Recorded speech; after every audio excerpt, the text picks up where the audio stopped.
महादेवी की कविता जाग बेसुध जाग का आज हम सारांश पढ़ेंगे।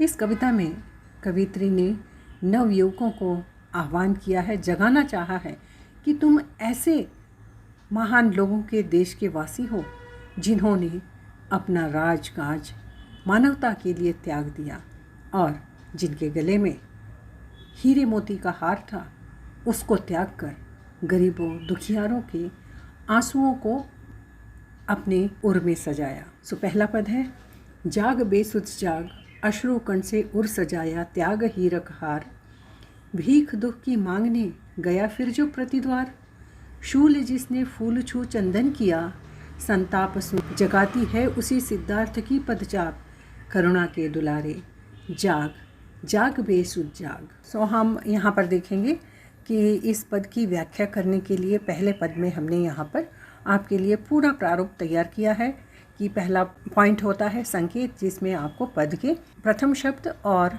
अंतिम शब्द लिखने होते हैं, जिससे यह साफ समझ में आ जाए, स्पष्ट रूप से समझ में आ जाए कि आप कौन से पद की व्याख्या कर रहे हैं।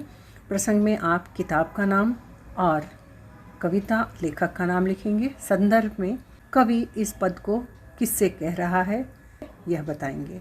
और व्याख्या हम इस प्रकार देखेंगे कि कवित्री ने इस पद में देश के नवयुवकों को अपनी योग्यताओं से जो बेखबर होकर सो रहे हैं उन्हें जगाने का प्रयास किया है और इसके लिए उन्होंने उनके पूर्वजों के कार्यों, त्याग, बलिदान को याद दिलाते हुए कहा है।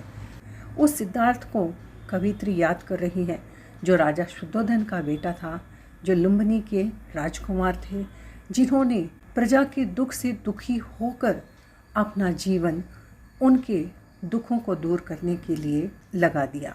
सो वे कहती हैं कि वे तो राजा के बेटे थे, राजकुमार थे, वे सदैव हीरे मोती को हार पहने रहते थे, लेकिन दुखियारों के दुख से वे इतने द्रवित हो गए कि उन्होंने उन हीरे मोती के हारों को, आभूषणों को त्याग कर दुखियारों के आंसुओं को अपने हृदय में स्थान दिया, अर्थात उन्हें दूर करने का प्रयास किया। साथ ही वे घर घर जाकर उनके दुखों की भीख मांगने लगे, अर्थात उनके दुखों को दूर करने का प्रयास करने लगे। इस प्रकार उन्होंने शूल जिसने फूल छू चंदन किया, अर्थात दूसरों के दुख रूपी कांटों को छूकर उन्होंने चंदन के समान सुगंधित कर दिया, सुख में बदल दिया। संताप सुन जगाती है उसी सिद्धार्थ की पदचाप, और युवाओं से कह रही है कि आज चारों तरफ संताप फैला हुआ है, संकट फैला हुआ है, दुख फैला हुआ है, और युवाओं तुम सो रहे हो, करुणा के दुलारों तुम यह करुणा, यह सुख तुम्हें उन्हीं सिद्धार्थ के त्याग से मिला है और आज तुम बेखबर हो। आज तुम्हें भी आवश्यकता है कि तुम उन्हीं के जैसे दूसरों के दुख से दुखी होकर उनका दुख दूर करने के लिए आगे बढ़ो। और आगे हम देखेंगे कि अगला पॉइंट होगा कि विशेषता। सो विशेषता में लिखा जाता है कि इससे हमें क्या संदेश मिल रहा है। तो यहाँ पर दिया गया है कि कवित्री नवयुवकों से बहुत आशा करती है और सिद्धार्थ जैसे वीरों को, जो देश के जवानों को उनका उदाहरण देकर सक्रिय होने के लिए कह रहे हैं। और यहाँ हम कुछ शब्दों के अर्थ भी लिखेंगे, जैसे यहाँ अश्रुकण का अर्थ है आंसू, और मतलब हृदय, प्रतिद्वार अर्थात हर दरवाजे पर। अब हम अगले पद की ओर बढ़ते हैं। शंख मेले नाश मुरली में छिपा वरदान, दृष्टि में जीवन अधर में सृष्टि ले छविमान, आ रचा जिसने विपिन में प्यार का संसार, गूंजती प्रतिध्वनि उसी की फिर क्षितिज के पार, वृंदा विपिन वाले जाग।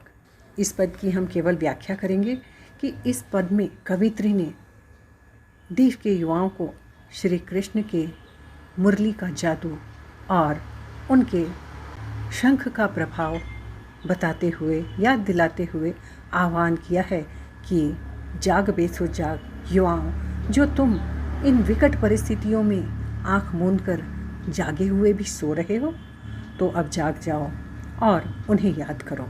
वे कहती हैं, भगवान कृष्ण को याद करके युवाओं को जगाते हुए कह रही हैं कि महाभारत के युद्ध में अपने शंखनाद से उन्होंने युद्ध की शुरुआत करके सच्चाई की जीत कराई थी। मुरली की मीठी तान से प्रेम का संचार किया, अपनी दूर दृष्टि से दुश्मनों का नाश किया।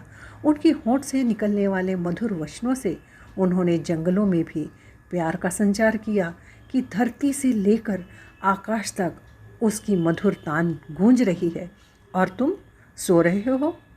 वृंदावन के नवयुवकों, बेसुध नींद से जागो और देखो, इस समय आवश्यकता है तुम्हारे साहस की और तुम्हारे कार्यों की। सो इस बार फिर से हमें कृष्ण की वह मुरली याद कर रही है, बुला रही है, नवयुवकों जागो। और विशेषता इस प्रकार है कि कवित्री ने श्री कृष्ण के प्रेम के संदेश और महाभारत में अन्याय पर न्याय की जीत दिलाकर सोने वालों को जगाने का आह्वान किया है। और शब्दार्थ आप देख सकते हैं पद के साथ लिखे हुए हैं। हम तीसरे और अंतिम पद की ओर बढ़ते हैं, जो इस प्रकार है। रात के पतहीनतम में मधुर जिसके श्वास, फैले भरते लघु कणों में भी असीम सुवास, कंटकों की सेज जिसकी आसमों का ताज, सुबह हंस उठ उस प्रफुल्ल गुलाब ही सा आज, बीती रजनी जाग प्यारे, जाग बेसुध जाग।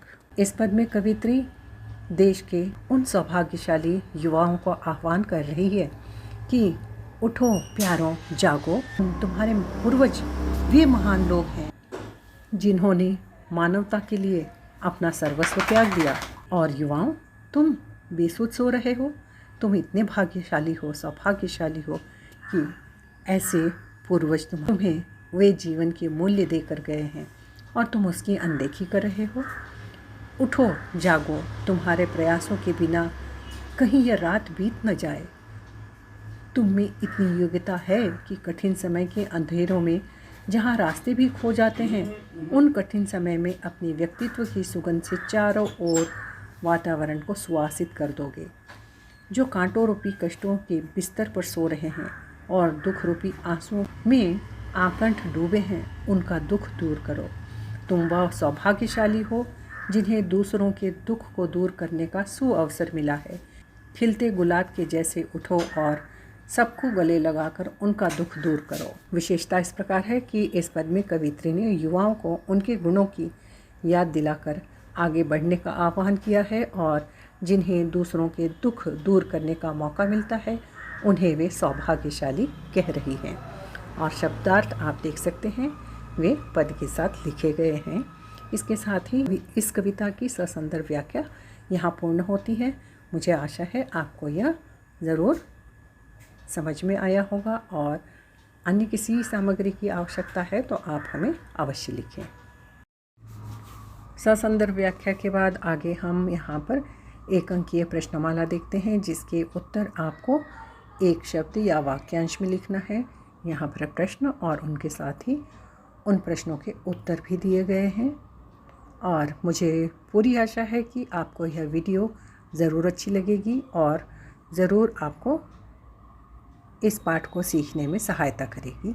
अब हम इस वीडियो की अगली सामग्री टिप्पणी लिखिए प्रश्न की ओर बढ़ते हैं, जिसमें यहाँ शीर्षक दिया गया है, कविता का ही शीर्षक है, जाग बेसुध जाग पर टिप्पणी लिखिए। तो सर्वप्रथम हमें इस शीर्षक का परिचय देना होता है कि यह हमारी पाठ्य पुस्तक काव्य स्पंदन की कविता जाग बेसुध जाग से लिया गया है और इसकी कवित्री महादेवी वर्मा जी हैं तथा इन्होंने अपनी कविता के माध्यम से युवाओं को जागृत करने का प्रयास किया है, जो अपने कर्तव्यों से दूर हैं, विमुख हैं। उन्हें कई उदाहरण देकर जागृत करने का प्रयास किया है।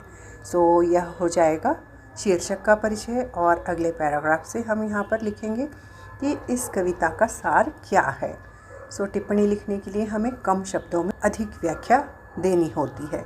सो इस प्रकार हम देंगे कि कवित्री महादेवी वर्मा ने अपनी कविता के माध्यम से उन युवाओं को संदेश दिया है कि जो अपने कर्तव्यों से विमुख हैं, जिनमें इतनी ताकत है, शक्ति है, सामर्थ्य है कि वे अपने पूर्वजों की तरह इस संसार में मानवता की स्थापना कर सकें। जिसके लिए उदाहरण दिया है कवित्री ने शुद्धोधन के बेटे, राजा शुद्धोधन के बेटे सिद्धार्थ, जिन्होंने मानवता की स्थापना के लिए अपना सुख सुविधा वैभव और महल का जीवन त्याग कर उन्होंने मानवता को तथा दूसरों के दुखों को अपने गले का हार बनाया।